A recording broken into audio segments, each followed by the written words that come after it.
दोस्तों, पिछली वीडियो में हमने रॉबर्ट कियोसाकी की book Rich Dad's Cashflow Quadrant के पार्ट 1 के बारे में सीखा था कि कैश फ्लो क्वाड्रेंट क्या है। आज की इस वीडियो में हम इस बुक के पार्ट 2 और पार्ट 3 के विषय में बात करेंगे। जो है पार्ट 2 है bringing out the best in you और part 3 how to become a successful B and I. दोस्तों, हम में से अधिकांश लोगों में चारों क्वाड्रेंटों में सफल होने की क्षमता है। यह सब इस बात पर डिपेंड करता है कि हम सबका लक्ष्य कितना मजबूत है। क्वाड्रेंट चेंज करना आसान नहीं है, क्योंकि यह समस्या हमारे साथ हमारे अतीत से ही जुड़ी हुई है, जिसका मूल कारण है डर की भावना। असफल होने का डर हमारे अंदर पहले से ही भरा गया है। जैसे यदि तुम अपना होमवर्क नहीं करोगे तो स्कूल से निकाल दिए जाओगे, यदि तुम्हारे अच्छे मार्क्स नहीं आएंगे तो तुम्हें अच्छी नौकरी और अच्छी सैलरी नहीं मिलेगी। यदि आप गौर से देखेंगे तो पाएंगे कि आज अच्छे नंबर लाने वालों की कमी नहीं है, लेकिन अच्छी सैलरी पाने वालों की कमी अवश्य है। यदि हम क्वाड्रेंट के बाएं हिस्से की बात करें तो ऐसे बहुत से लोग हैं जो सुरक्षित नौकरी की तलाश करते हैं या अपना कोई काम करते हैं। ये लोग क्वाड्रेंट के बाएं हिस्से पर ही फोकस करते हैं, लेकिन रॉबर्ट कियोसाकी कहते हैं कि क्वाड्रेंट के बाएं हिस्से में हमेशा खतरा होता है। जिस दिन छटनी के कारण या किसी अन्य वजह से उनकी नौकरी चली जाएगी या वे अपने आप काम नहीं कर पाएंगे, उस दिन उनकी इनकम भी बंद हो जाएगी। तो फिर इसमें सुरक्षा की बात कहाँ से आती है? लेकिन जब हम क्वाड्रेंट के दाएं हिस्से की बात करते हैं तो यहाँ पर परिस्थितियाँ बदली हुई नजर आती हैं। हकीकत में क्वाड्रेंट का यह हिस्सा ही सुरक्षित है, क्योंकि इस हिस्से में आप एक सिस्टम के स्वामी होते हो। यहाँ आप नहीं बल्कि आपका सिस्टम काम करता है। यदि किसी दिन आप अपने ऑफिस नहीं गए तो आपका काम बंद नहीं होगा और आपकी आमदनी भी बंद नहीं होगी। इस बुक का सबसे इम्पोर्टेंट पॉइंट है कि मैं अमीर कैसे बनूँ। ऑथर कहते हैं कि जब मुझसे कोई पूछता है कि मैंने अमीर बनने का फॉर्मूला कहाँ सीखा, तो मैं कहता हूँ कि बचपन में मोनोपोली का खेल खेलकर। बहुत से लोगों को यह बात मजाक लगती है, लेकिन हकीकत यह है कि मोनोपोली के खेल में अमीर बनने का बहुत ही आसान रहस्य है। वह है 4 हरे घर, 1 लाल होटल। जो लोग इस खेल को जानते हैं उन्हें पता होगा कि आपको पहले 4 हरे घर खरीदने हैं और फिर उनके बदले में 1 लाल होटल खरीदना है। अमीर बनने के लिए बस यही करना है। रॉबर्ट कियोसाकी और उनकी पत्नी ने वित्तीय स्वतंत्रता के लिए इसी फॉर्मूले का प्रयोग किया। जब रियल एस्टेट बिजनेस बहुत ख़राब हालत में था, तब उन्होंने अपने धन से छोटे मकान खरीदे। वह जितने मकान खरीद सकते थे वह उन्हें खरीदते रहे। बाद में जब रियल एस्टेट बिजनेस की हालत अच्छी हो गई तो उन्होंने 4 हरे मकान बेचकर 1 बड़ा लाल होटल खरीद लिया। इससे उन्हें अब काम करने की ज़रूरत नहीं होती है, क्योंकि उन्हें अपने बड़े लाल होटल अपार्टमेंट और वेयर हाउस से सफिशिएंट कैश फ्लो मिल जाता है। अमीर होने के लिए करने से अधिक ज़रूरत इस बात की है कि आप सोचें। रॉबर्ट कियोसाकी कहते हैं कि जब कोई मुझसे पूछता है कि क्वाड्रेंट के बाएं हिस्से से दाएं हिस्से में आने के लिए क्या करें, तो मैं कहता हूं कि आपको अपने काम करने के तरीके को बदलने की ज़रूरत नहीं है, बल्कि आपको अपने सोचने के तरीके को बदलने की ज़रूरत है। ऑथर कहते हैं कि एक उदाहरण समझिए। लोग अपनी मैरिड लाइफ को खुशहाल बनाने के लिए अपने लाइफ पार्टनर को बदलने की कोशिश करते हैं और नए विवादों में घिर जाते हैं, जबकि वे यह नहीं जानते कि लाइफ पार्टनर बदलने से बेहतर है खुद को बदलना। अपने पार्टनर को बदलने की मेहनत करने से बेहतर यह है कि उसके बारे में अपने विचारों को बदलना। लोग अक्सर अमीरों की तरह काम करने की कोशिश करते हैं। वे अमीरों की तरह दिखने के लिए बड़ी गाड़ी, बड़ा घर आदि खरीद लेते हैं और अपने बच्चों को उस स्कूल में भेजते हैं जहां अमीरों के बच्चे पढ़ते हैं। इसका नतीजा यह होता है कि वे कर्ज के जाल में डूब जाते हैं। अब उस कर्ज को चुकाने के लिए उन्हें डबल मेहनत करनी पड़ती है, जो अमीर लोग बिल्कुल भी नहीं करते। लोग सोचते हैं कि धन के लिए अधिक मेहनत करके या अमीरों के जैसे दिखने वाली चीज़ें खरीद के वे अमीर बन जाएंगे, जबकि ऐसा बिल्कुल भी नहीं होता। कैश फ्लो क्वाड्रेंट होने के बारे में नहीं बल्कि करने के बारे में है। क्वाड्रेंट के दाएं हिस्से वाले लोग क्या करते हैं यह आपके लिए जानना महत्वपूर्ण नहीं है, बल्कि इससे अधिक महत्वपूर्ण यह जानना है कि वे क्या सोचते हैं। अब इस बुक के थर्ड पार्ट के बारे में बात करते हैं, जो है एक सफल बी और आई कैसे बने। सबसे पहले take baby steps. Robert Kiyosaki कहते हैं कि हमेशा छोटे कदम उठाएं। 1000 किलोमीटर की यात्रा एक छोटे कदम से ही शुरू होती है। अधिकांश लोग इसलिए असफल हो जाते हैं क्योंकि वह छोटे कदम नहीं बल्कि बड़ी छलांग लगाने की कोशिश करते हैं। ऑथर यहाँ बड़ी छलांग मारने की जगह छोटा कदम लेने की सलाह देते हैं। लॉन्ग टर्म फाइनेंशियल सक्सेस का यह पैमाना नहीं है कि आप कितना बड़ा कदम उठाते हैं, बल्कि इसका पैमाना यह है कि आपके कदमों की संख्या कितनी है, आप किस दिशा में बढ़ रहे हैं और कितने वर्षों से बढ़ रहे हैं। यह ठीक वैसे ही है जैसे यदि आपसे कहा जाए कि एक हाथी को आप किस प्रकार खाएंगे, तो आपका जवाब इस प्रकार होगा, एक बार में एक और। इसी तरह आपको भी आगे बढ़ना है।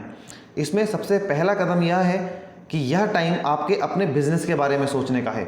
हम बहुत कड़ी मेहनत करते हैं और सबको अमीर बनाते हैं, सिर्फ अपने आप को छोड़कर। यह सिलसिला हमारे साथ बचपन से ही चलता है। हम बचपन से ही यह सुनते आए हैं कि स्कूल जाओ और अच्छे नंबर लाओ ताकि तुम एक अच्छी नौकरी पा सको जो तुम्हें अच्छी सैलरी और अन्य बेनिफिट्स दे सके। कड़ी मेहनत करो ताकि तुम अपने सपनों का मकान खरीद सको। अभी खरीदो और बाद में पैसे दो, आसान किस्तों में। जो लोग इन सलाहों पर चलते हैं वे अक्सर ये बनते हैं: कर्मचारी जो अपने मालिकों को अमीर बनाते हैं, कर्जदार जो अपने बैंकों और कर्ज देने वालों को अमीर बनाते हैं, टैक्स पेयर जो गवर्नमेंट को अमीर बनाते हैं, कस्टमर जो बहुत सारी कंपनियों को अमीर बनाते हैं। आपको अपने वित्तीय लक्ष्य बनाने होंगे। लॉन्ग टर्म फाइनेंशियल गोल बनाएं। यह सोचें कि आप आने वाले 5 सालों में कहाँ पहुँचना चाहते हैं। ऐसे लक्ष्य बनाएं जो यथार्थवादी हों और पूरे किए जा सकें। दूसरा स्टेप है अपने कैश फ्लो का नियंत्रण अपने हाथ में लें। अधिकांश लोग यह सोचते हैं कि ज़्यादा धन कमाने से उनकी प्रॉब्लम सॉल्व हो जाएगी, लेकिन हकीकत में होता इसका बिल्कुल उल्टा है। उनकी प्रॉब्लम्स और बढ़ जाती हैं। ऐसा इसलिए होता है कि उनके पास कैश फ्लो मैनेजमेंट का नॉलेज नहीं होता है, इसलिए धन संबंधी समस्याओं में घिर जाते हैं। आपको यह सीखना होगा कि ज़्यादा धन कमाने से प्रॉब्लम सॉल्व नहीं होगी, बल्कि आपको अपने कैश फ्लो को मैनेज करना सीखना होगा। आपको अपने कैश फ्लो का नियंत्रण अपने हाथ में लेना होगा। अधिकांश लोगों की सैलरी जैसे जैसे बढ़ती है वैसे वैसे वे कर्ज में डूबते जाते हैं। आपको अपनी आमदनी को बढ़ाना होगा और अपने खर्चों पर नियंत्रण करना होगा। यदि ज़रूरत हो तो किसी फाइनेंशियल एडवाइज़र से सलाह लें। यह निर्धारित करें कि आपकी प्रेजेंट इनकम कैश फ्लो के किस क्वाड्रेंट से होती है, और यह निर्धारित करें कि आज से 5 साल बाद आप अपनी आमदनी का अधिकांश हिस्सा किस क्वाड्रेंट से प्राप्त करना चाहते हैं। अपना कैश फ्लो मैनेजमेंट शुरू करें। सबसे पहले खुद को भुगतान करें। अपनी इनकम का एक निश्चित प्रतिशत अलग रख दें।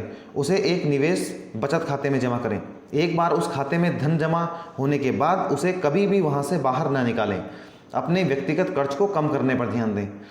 तीसरा कदम, जोखिम और जोखिम भरे काम में फ़र्क पहचानें। अक्सर लोग कहते हैं कि इन्वेस्टमेंट में रिस्क है। ऑथर इस बात से बिल्कुल भी सहमत नहीं होते हैं। वे कहते हैं कि अशिक्षित होना रिस्क से भरा होता है। ऑथर कहते हैं कि धन कमाने में कड़ी मेहनत करना और कमाने के बाद उसे जल्दी से खर्च कर देना बुद्धिमानी का लक्षण बिल्कुल भी नहीं है। अमीर लोग कड़ी मेहनत करने पर ध्यान नहीं देते हैं, वे संपत्ति हासिल करने पर अपना ध्यान लगाते हैं। फाइनेंशियल बुद्धि की कमी के कारण ही कई अशिक्षित लोग महीने में जितना कमाते हैं उतना ही खर्च कर देते हैं। अर्थव्यवस्था बदलने के बाद भी वे खुद को नहीं बदलते हैं और अक्सर चिंता तथा तनाव के कारण अपनी सेहत भी खराब कर लेते हैं। यही वे लोग हैं जो कहते हैं कि बिजनेस और निवेश में रिस्क होता है। ऑथर कहते हैं कि बिजनेस और निवेश करने में जोखिम नहीं है, जोखिम तो कम शिक्षित होने में है। गलत जानकारी मिलने में रिस्क है। सुरक्षित नौकरी पर भरोसा करना सबसे बड़ा रिस्क है। एसेट्स खरीदना रिस्क नहीं है, बल्कि उन लायबिलिटीज़ को खरीदना रिस्क है जिन्हें हम एसेट्स समझकर खरीदते हैं। चौथा कदम, यह डिसाइड करें कि आप किस प्रकार के निवेशक बनना चाहते हैं। ऑथर ने यहाँ पर 3 प्रकार के निवेशक के बारे में बताया है। टाइप सी के निवेशक। इस प्रकार के लोगों को जब लगता है कि कुछ गलत हो रहा है तो वे कहते हैं मैं कुछ नहीं जानता। जब इन्वेस्टमेंट की बारी आती है तो अधिकांश लोग यही नज़रिया अपनाते हैं। क्या ये लोग पैसे कमाते हैं? जवाब है हाँ। वे सरकारी नौकरी पा सकते हैं, किसी अमीर महिला से शादी कर सकते हैं या लॉटरी जीत सकते हैं। टाइप बी के निवेशक। इस प्रकार के निवेशक सॉल्यूशंस को ढूंढते हैं। ये अक्सर इस प्रकार के सवाल पूछते हैं: मैं किस में इन्वेस्ट करूं? आपकी इसमें क्या राय है? क्या आपको लगता है कि मुझे रियल एस्टेट में निवेश करना चाहिए? मेरे लिए कौन कौन से म्यूचुअल फंड अच्छे हैं? मेरे ब्रोकर ने मुझे डाइवर्सिफाई करने की सलाह दी है। मेरे माता पिता से मुझे कुछ शेयर मिले हैं, क्या मुझे वो बेच देने चाहिए? टाइप बी के निवेशकों को तत्काल कई फाइनेंशियल एडवाइजरों से सलाह लेकर किसी एक को चुन लेना चाहिए और फिर उसकी सलाह माननी चाहिए।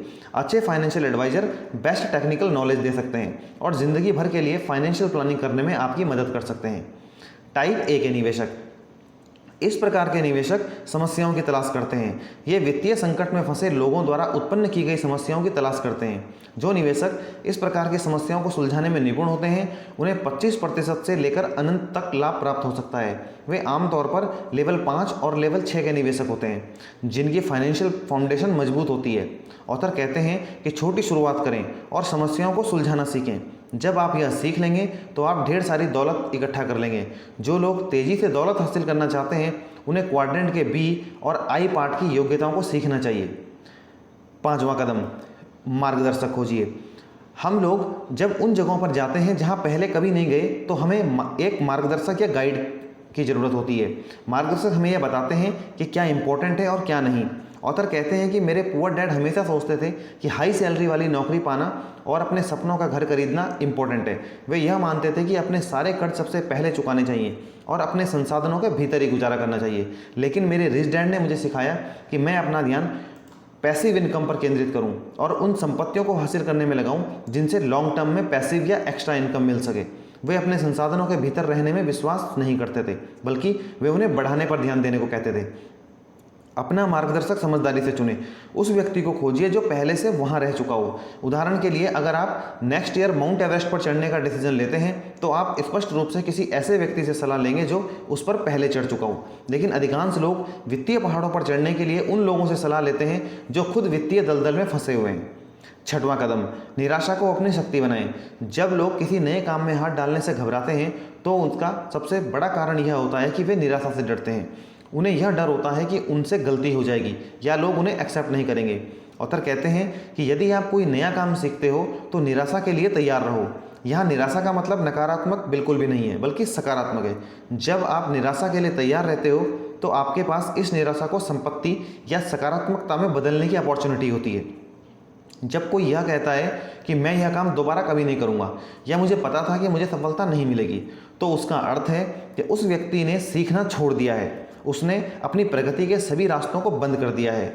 छोटी शुरुआत करें। यदि आप किसी क्षेत्र में निवेश करना चाहते हैं तो उसमें थोड़ा पैसा डाल दें।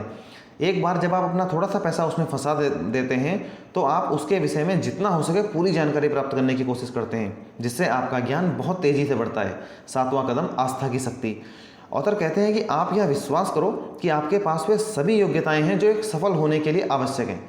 अपनी नेचुरल क्वालिटीज़ को बाहर निकालने के लिए इच्छा, संकल्प और आस्था की ज़रूरत होती है। आपको अपने ऊपर यह विश्वास होना चाहिए कि आप जीनियस हैं और आपके पास एक यूनिक टैलेंट है। याद रखें, धन उन लोगों के पास नहीं रुकता है जिन्हें खुद पर विश्वास नहीं होता है। दोस्तों, यह थी Rich Dad's Cashflow Quadrant की बुक समरी। दोस्तों, मैं आपको सलाह दूंगा कि यदि आप भी वित्तीय रूप से स्वतंत्र होना चाहते हैं और कर्ज के जाल से निकलकर दौलत बनाना चाहते हैं तो आप भी इस बुक को अवश्य पढ़ें। दोस्तों, यदि वीडियो अच्छी लगी हो तो इसे लाइक करें और उन लोगों तक भी शेयर करें जो वित्तीय रूप से स्वतंत्र होना चाहते हों। यदि आपने अभी तक हमारे चैनल को सब्सक्राइब नहीं किया है तो जल्दी से सब्सक्राइब कर लें और साथ में बेल आइकन अवश्य दबाएं ताकि हमारी आने वाली सभी वीडियोज़ आप तक सबसे पहले पहुँचती रहें। धन्यवाद दोस्तों।